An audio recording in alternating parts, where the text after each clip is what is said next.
du dir schon mehr Videos von mir angeschaut hast, dann hast du wahrscheinlich vor allem Sachen gesehen, die ich hier bei mir daheim gemacht habe. Mit Tröpfchen, mit Glas und so weiter.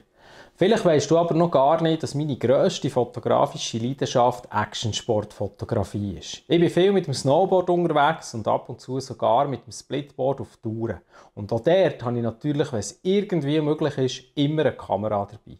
Und wie ich das genau mache, damit es optimal funktioniert, hier in den Bergen, im Schnee, wenn es windet, das zeige ich dir im heutigen Video. Und am besten kann ich dir das zeigen, wenn wir einfach zusammen nicht hier bei mir in der Stube stehen, sondern einfach gerade zusammen in den Schnee gehen. Wow! Wo bist du jetzt her mit mir? Das kannst du eben nicht machen, da mit in den Schnee raus, ohne Rucksack, ohne Lawinenausrüstung. Hey, nochmal zurück, sofort. Zuerst müssen wir die Keller runter zum Material holen. Okay, du hast ja recht, das sollte nicht passieren. Natürlich geht man nicht auf eine Tour ohne Ausrüstung, ohne Rucksack und irgendetwas. Ich war einfach gerade ein bisschen euphorisch gewesen. Aber natürlich muss man eine Tour immer gut planen und auch was man mitnehmen will. Und was da bei mir alles dazugehört, inklusive Kamera und wie ich es eben mache, dass das bestens funktioniert in den Bergen, das zeige ich dir jetzt, bevor wir dann noch einmal zusammen richtig ausgerüstet in den Schnee gehen. Bleib dran! Bevor man im Winter in die Berge geht, auf eine Skitour oder auf eine Splitboard-Tour, ist es ganz wichtig, dass man eben nicht wie vorhin einfach mal geht, sondern dass man zuerst ein bisschen etwas überlegt und beim Packen nichts vergisst. In den Bergen geht Sicherheit absolut vor und darum zeige ich euch zuerst mal, was ich für eine Sicherheitsausrüstung dabei habe.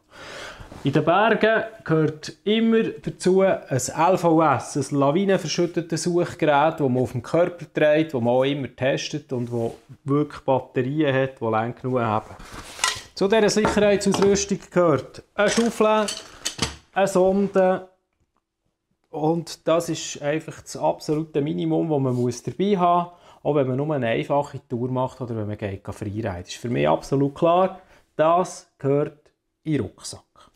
Der nächste Teil des Materials, das ich einpacken muss, ist alles, was ich brauche, damit ich überhaupt auf den Berg raufkomme. Das heisst, ich habe natürlich mein Splitboard, das zeige ich euch jetzt hier nicht, das ist zu gross. Aber ich brauche Fell, 2 Stück. Ich brauche mit dem Snowboard schnell mal Harscheisen, weil das ist nicht ganz so stabil mit den weicheren Schuhen zum Traversieren wie mit einem Tourenski.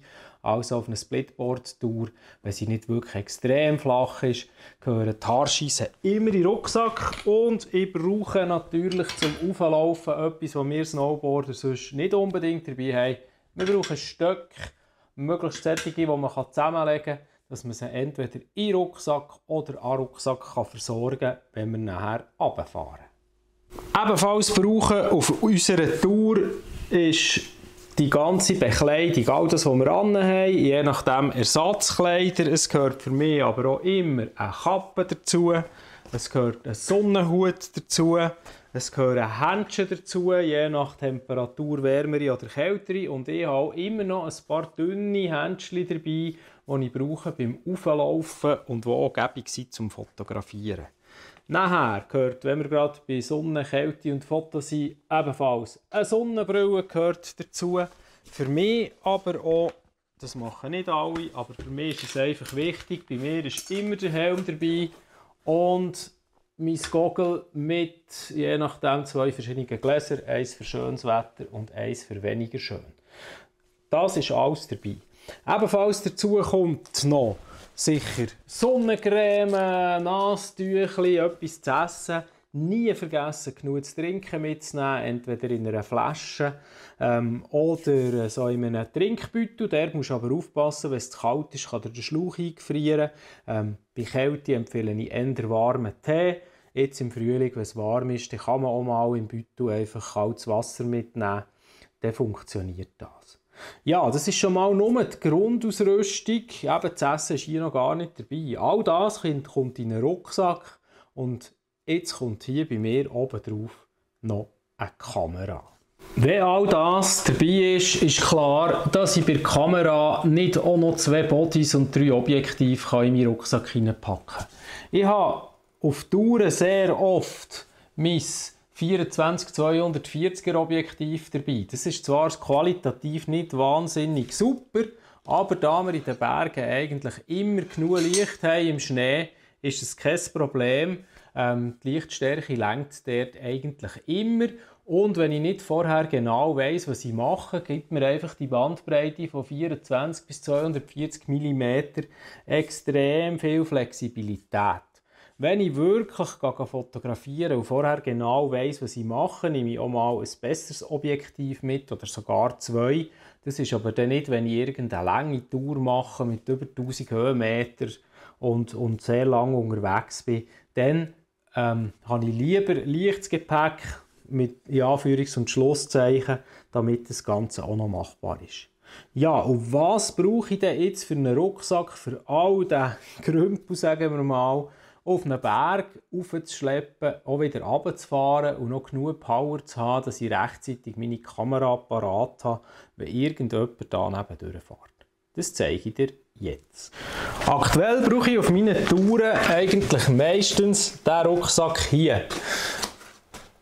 Das ist ein Mindshift-Rucksack, der sogenannte Rotation 180 Horizon. Ich habe den schon ein Weile absolut selber gekauft.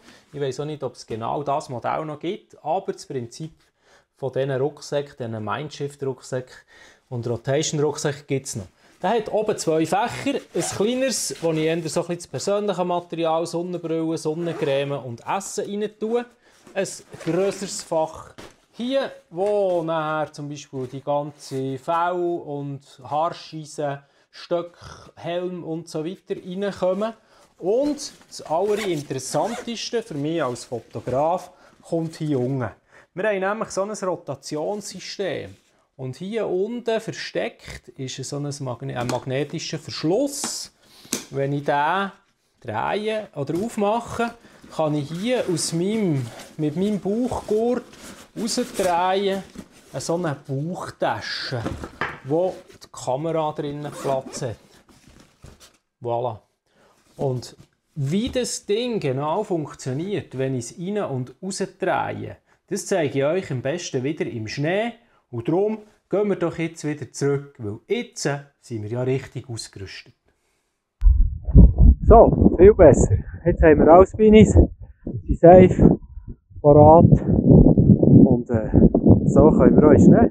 Wie das System von diesem Rucksack genau funktioniert, das zeige ich dir jetzt lieber nochmal bei mir in der Stube als draussen im Schnee. Hier ist einfach die Tonqualität ein bisschen besser, es hat keinen Wind und darum ist es einfacher. Also, so sieht der Rucksack aus, wenn ich ihn normal anhabe. Er ist sicher nicht wahnsinnig klein, das ist klar, aber das kommt daher, dass eigentlich der Unterteil für die Kamera reserviert ist. Braucht recht viel Platz, aber alles kann man nicht haben, dafür funktioniert die Systemgebung. Wenn ich jetzt eben fotografieren will, mache ich Folgendes. Dann habe ich hier den magnetischen Clip, den ich mit einer Hand einfach aushängen kann.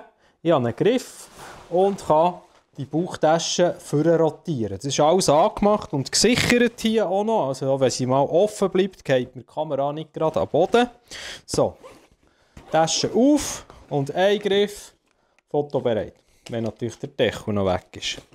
Genau. Das gleiche auch wieder umgekehrt, wenn ich die Kamera versorgen will, rein, Reissverschluss zu, umdrehen, einklicken,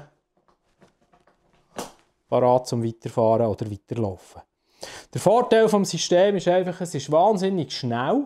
Ich bin sofort parat, das heisst, Fahrer müssen nicht warten, wenn ich zum Beispiel an Events fotografiere, wo mehrere Fahrer sind und ich kenne die nicht so gut, dann müssen die nicht warten. Ich bin extrem schnell, kann schnell reagieren, wenn ich gerade irgendetwas sehe, das mich interessiert und muss nicht extra den Rucksack abziehen. Es wird auch nichts nass da, so ich den Rucksack immer anhaben. Und für mich ist das einfach als System im Moment das gäbigste, das ich bis jetzt gefunden habe. Es gibt weitere Modelle von diesem Rucksack, auch noch ein kleineres, das ich zum Beispiel beim Velofahren häufig brauche. Sehr wenig Gewicht, aber wenn ich natürlich auf eine Tour gehe mit dem ganzen Material, das ihr vorher gesehen habt, dann braucht es halt ein bisschen mehr Platz. Aber ja, das ist das System und jetzt zeige ich euch gerne noch, wie ich den draussen im Schnee wirklich brauchen und anwenden, wie das Ganze funktioniert. Ein paar Bilder, die dabei in der letzten Zeit entstanden sind, die meisten von dieser Saison. Viel Spass damit. Wenn es dir gefallen hat, nicht vergessen, den hier zu lassen, meinen Kanal auch zu abonnieren. Und jetzt wünsche ich viel Spass mit ein bisschen Schnee und Splitboard. Apropos Splitboard, wenn du gar nicht weißt, was das ist und wie das funktioniert und vielleicht nur die Tourenski kennst, schreib mir es doch unten in die Kommentare. Falls das ein Thema ist, kann ich gerne auch mal ein Video machen zum Thema Splitboard und erklären, wie das genau funktioniert. Und jetzt viel Spass mit ein bisschen Schnee, auch wenn es hier unten im Tal schon Frühling ist.